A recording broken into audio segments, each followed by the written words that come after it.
ప్రపంచంలోనే మూడవ అతిపెద్ద కుబేరుడు, ఆసియాలో రిచెస్ట్ మ్యాన్ అదానీ ఇప్పుడు కష్టాల్లో ఉన్నారు. గత వారం హిండెన్బర్గ్ రిపోర్ట్ అని చెప్పి ఒక షార్ట్ సెల్లర్ రీసెర్చ్ ఇన్స్టిట్యూషన్, ముఖ్యంగా ఇది ఫినాన్సెస్ సంబంధించి అంటే ఈక్విటీస్, షేర్స్, డెట్స్ వీటన్నిటికి సంబంధించి రీసెర్చ్ చేస్తుంది అనమాట. ఫోరెన్సిక్ ఫినాన్షియల్ రీసెర్చ్ ఇన్స్టిట్యూషన్ అని కూడా అనొచ్చు అనమాట. అంటే ఒక కంపెనీ మిస్మేనేజ్మెంట్ గురించి, ఆ కంపెనీ ఇల్లీగాలిటీస్ ఏమైనా చేసిందా, ఇర్రెగ్యులారిటీస్ ఏమైనా చేసిందా, అనెథికల్ ప్రాక్టీస్ ఏమైనా చేసిందా, ఇవన్నీ గమనించే ఒక short seller research institution Hindenburg. ఇది అమెరికా బేస్డ్ సంస్థ. ఈ మధ్య ఇది ఒక రిపోర్ట్ ఇచ్చింది అదానీ మీద. అసలు షార్ట్ సెల్లర్, ఇందాక చెప్పాను కదా హిండెన్బర్గ్ ఇది షార్ట్ సెల్లర్ ఇన్స్టిట్యూషన్ అని. షార్ట్ సెల్లర్ అంటే ఏంటి? కొన్ని షేర్స్ బారో చేసుకుంటూ ఉంటుంది, హై రేట్ వచ్చినప్పుడు ఆ షేర్స్ అమ్మేస్తుంది. అంటే షేర్స్కి డబ్బులు కట్టుకుని బారో చేసుకుంటుంది, అప్పుగా తీసుకుని బాగా డబ్బులు ఎక్కువ ఉన్నప్పుడు, రేట్ ఎక్కువ ఉన్నప్పుడు ఆ షేర్స్కి అమ్మేస్తుంది. ఆ షేర్స్ పడిపోతాయి అనే ఉద్దేశంతో, అంటే బాగా పీక్లోకి వెళ్ళా ఖచ్చితంగా పడతాయి కదా, ఎప్పుడైతే రేటు పడిపోద్దో అప్పుడు కొనుక్కుని ఆ అప్పు తీర్చేస్తాను అనమాట. దాన్నే షార్ట్ సెల్లర్ ఇన్స్టిట్యూషన్ అంటారు. ఇది తెలివిగా వాణిజ్యం. జనరల్గా ఎవరైనా బుల్లిష్ మీద అంటే స్టాక్ మార్కెట్స్ పైకి వెళ్తాయని ఆశాజనకంగా ఉంటారు, కానీ షార్ట్ సెల్లర్ ఇన్స్టిట్యూషన్స్ బేరిష్ మీద అంటే ఎప్పుడైతే పడిపోతాయో అప్పుడు లాభాన్ని ఆర్జించాలని చూస్తాయి అనమాట. అదే తెలివితేటలు, అదే రివర్స్ ఇంజనీరింగ్ అనమాట. సో ఆ విషయం పక్కన పెడితే అసలు అదానీ గ్రూప్ మీద వచ్చిన అలిగేషన్స్ ఏంటి, అదానీ గ్రూప్ ఏం చేసిందని అంటున్నారు హిండెన్బర్గ్ రిపోర్ట్లో. మీ అందరికి తెలుసు, ముందుగా అదానీ అనేది చాలా పెద్ద గ్రూప్. భారతదేశంలో కోల్ కానీ, పోర్ట్లు కానీ, సిమెంట్ కానీ, గ్రీన్ ఎనర్జీ కానీ, ఈవెన్ ఎడిబుల్ ఆయిల్, ఈ మధ్య కొత్తగా మీడియా రంగంలో కూడా అడుగుపెట్టారు, ఎన్డీటీవీ ఇవన్నీ టేక్ ఓవర్ చేసుకుంటూ. సో ఈ సమయంలో అదానీ గ్రూప్ మీద వచ్చిన అలిగేషన్స్ హిండెన్బర్గ్ రిపోర్ట్లో ఏమి ఇచ్చారంటే, inflated share value over value చేసి చూపించారంట. తర్వాత అంటే మా షేర్ల వాల్యూ చాలా ఎక్కువ అని బుక్లో ఓవర్ వాల్యూ.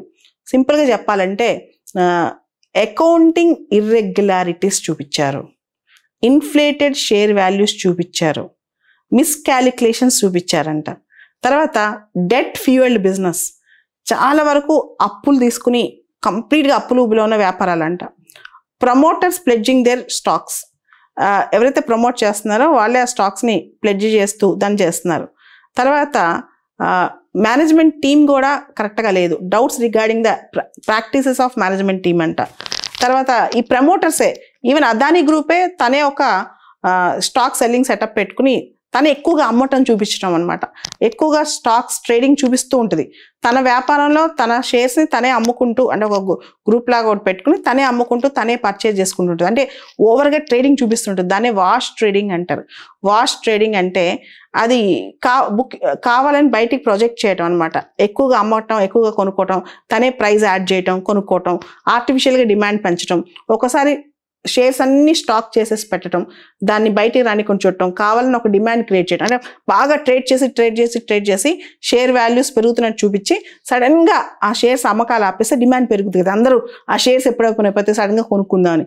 ఈ వాష్ ట్రేడింగ్ ప్రాక్టీసెస్ ఇవన్నీ అదానీ గ్రూప్ చేస్తుంది అని చెప్పి.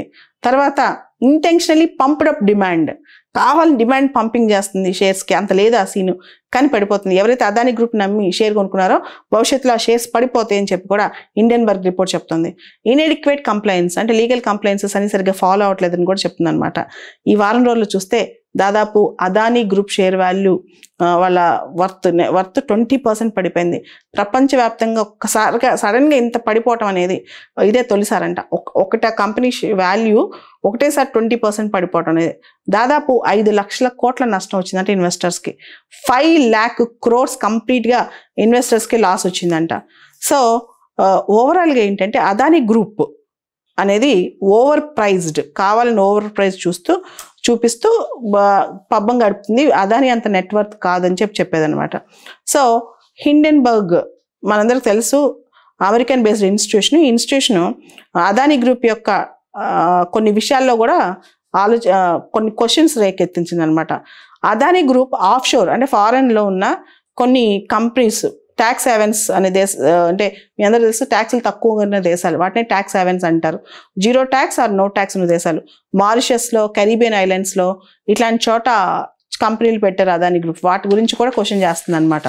తర్వాత అదానీ గ్రూప్కి చాలా అప్పులు ఉన్నాయి. దాదాపు అదానీ గ్రూప్లో లిస్టెడ్ కంపెనీస్లో 7 అదానీ గ్రూప్ లిస్టెడ్ కంపెనీస్ లో షేర్స్ 85% డౌన్ సైడ్లో ఉన్నాయంట. 85 డౌన్ సైడ్ అంటే షేర్ మార్కెట్ మాటలో estimated potential loss or risk of loss in investment. అంటే అదానీ గ్రూప్లో లిస్టెడ్లో ఉన్న కంపెనీస్లో 7 కంపెనీస్లో షేర్స్ దాదాపు చాలా చాలా పడిపోయే, షేర్ వాల్యూస్ పడిపోయే అవకాశం కనపడుతుందంట. దాంతోపాటు ఇప్పుడు అదానీ గ్రూప్ మీద కొత్త ఇది ఏంటంటే ఎల్ఐసి చాలా పెట్టుబడి పెట్టింది అదానీ గ్రూప్లో. అసలు ఎల్ఐసి అంత పెట్టుబడి ఎందుకు పెట్టింది? జనరల్గా ఎల్ఐసి పెట్టుబడి పెట్టాలని చాలా నమ్మకం ఉండాలి. దీనిలో ఏమైనా గవర్నమెంట్ ఇన్ఫ్లుయెన్స్ ఉందని కూడా కొంతమంది అభిప్రాయపడుతున్నారు అనమాట. సో ఓవరాల్గా అదానీ గ్రూప్ మాత్రం దీనికి రెస్పాండ్ అయింది. 413 పేజీల కౌంటర్ ఇచ్చింది దీనికి. మేము లీగల్ యాక్షన్ తీసుకుంటాం. ఇది అదానీ గ్రూప్ వ్యతిరేకంగా చేసిన ఇంటెన్షనల్ పని మాత్రమే కాదు, it is a calculated attack అని ఇండియా పైన ఒక దుమ్ము లేపటం, ఇండియా పైన ఒక క్రెడిబిలిటీ దెబ్బతీయటం ప్లాన్ చేస్తున్నారని చెప్పి అదానీ గ్రూప్ చెప్తుందనమాట. కానీ హిండెన్బర్గ్ మాత్రం మేము 88 క్వశ్చన్, అదానీ గ్రూప్ ఇచ్చిన రెస్పాన్స్కి 88 క్వశ్చన్స్ అడిగింది. దానిలో అదానీ గ్రూప్ 60 అంటే హిండెన్బర్గ్ రిపోర్ట్లో వచ్చిన 88 క్వశ్చన్లకి అదానీ గ్రూప్ 66 క్వశ్చన్లకి యాంబిగ్యూస్ ఆన్సర్లు, అర్థం పర్థం లేని సమాధానాలు, అక్యురేట్గా లేని ఆన్సర్లు ఇచ్చిందంట.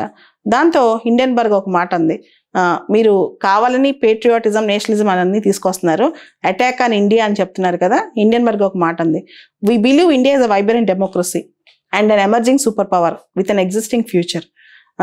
ఎగ్జైటింగ్ ఫ్యూచర్ అంటే India emerging democracy, vibrant democracy, super power, అంత శక్తి ఉన్న కంట్రీ. మేము ఇండియాని తప్పుపట్టట్లేదు, మీ గ్రూప్నే తప్పుపడుతున్నాం అని చెప్పి హిండెన్బర్గ్ రిటర్న్గా కూడా చెప్పిందనమాట.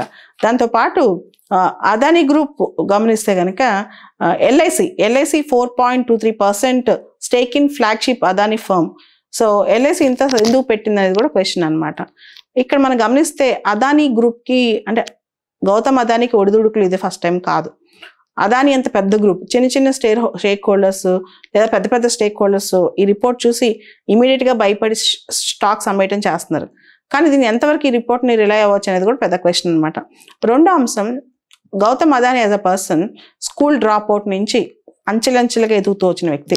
1998లో ఆయన అహ్మదాబాద్లో కొంతమంది గ్యాంగ్స్టర్స్ ఆయన్ని కిడ్నాప్ చేశారు, దాని నుంచి బయటపడిన వ్యక్తి. తర్వాత 2008 ముంబై టెర్రర్ అటాక్స్, మీ అందరికి తెలుసు, తాజ్ హోటల్లో ముంబై టెర్రర్ అటాక్స్ జరిగాయి.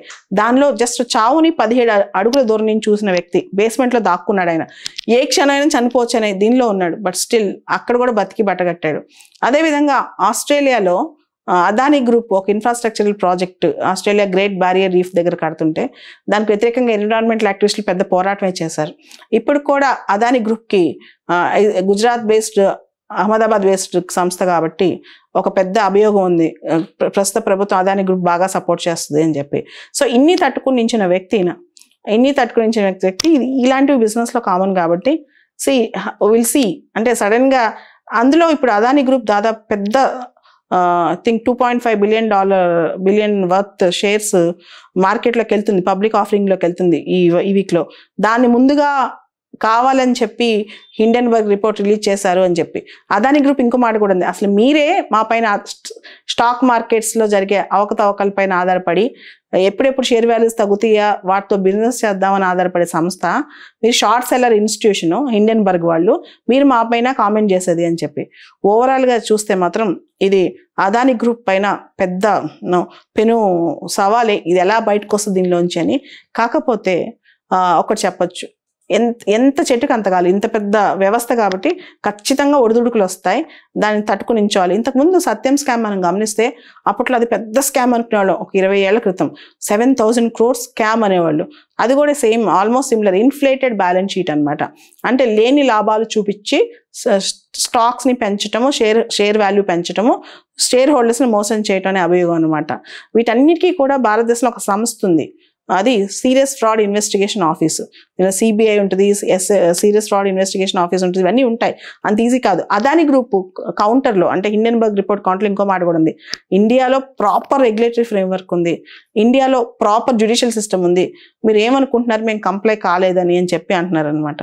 సో ఓవరాల్గా చూస్తే ఇది ఎటు దారి తీస్తుంది అదాని గ్రూప్కి అనేది క్వశ్చన్. కానీ అదాని వీటన్నిటిని మించిన వ్యక్తి అని నేను అనుకుంటాను. మన రెగ్యులేటరీ వ్యవస్థలో ఇంకేమన్నా లోపాలు ఉన్నాయని చెప్పి మనం కూడా సరిచూసుకోవాల్సిన తరుణం ఇది. సెబీ తన మొత్తం వ్యవస్థలో ఇది ఒక ట్రిగ్గర్ పాయింట్ అని చెప్పుకోవచ్చు. దీన్ని ఒక అదునుగా చేసుకుని సెబీ కూడా రెగ్యులేటరీ వ్యవస్థలో ఉన్న లోపాలను, లూప్ హోల్స్ను సరిచూసుకుంటే మంచిది. దీంతో పాటు ఈ విషయంలో సెబీ రెస్పాన్స్ ఎలా ఉంటుంది, ఎటువంటి యాక్షన్ తీసుకుంటుందో కూడా మనం వేచి చూడాలి. దీంతో పాటు అదాని గ్రూప్ తన డిఫెన్స్లో ఇంకో కొన్ని మాటలు కూడా చెప్పింది. ఒకటి, ఇంతవరకు మేము దేనికి అప్పు ఎగ్గొట్టలేదని, డిఫాల్ట్ చేయలేదని. రెండోది, కొంత అదాని షేర్ వాల్యూ ఇన్ఫ్లేటెడ్గా కనిపించడానికి కారణం ఇన్వెస్టర్స్ యొక్క కాన్ఫిడెన్స్ భవిష్యత్తులో పెరుగుతాయని నమ్మకంతో కొంచెం ఎక్కువ వెచ్చించైనా సరే షేర్స్ కొనుక్కోవటం అని. ఇవన్నీ కూడా అదాని గ్రూప్ చెప్పారనమాట. ఇదైతే ఎటు దారి తీస్తుందో ఒకసారి చూడాలి.